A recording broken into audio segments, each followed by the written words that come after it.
बाद आज से मुहर्रम का आगाज हो गया है। इसके लिए अज़ा खाने और मजलिस सज गए हैं। आज से हजरत हुसैन की याद में मातम का सिलसिला शुरू हो गया है।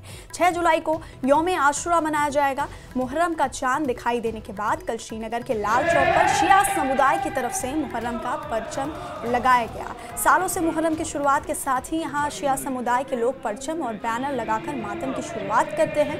यह आयोजन शिया समुदाय के लिए बेहद खास है और इस बार के बैनर की खास बात यह है कि उस पर ईरान से सर्वोच्च नेता खामनेई की तस्वीर लगाई गई है, जिसके जरिए खामनेई को बहादुर योद्धा और इजराइल ईरान जंग के विजेता के तौर पर दिखाया गया है।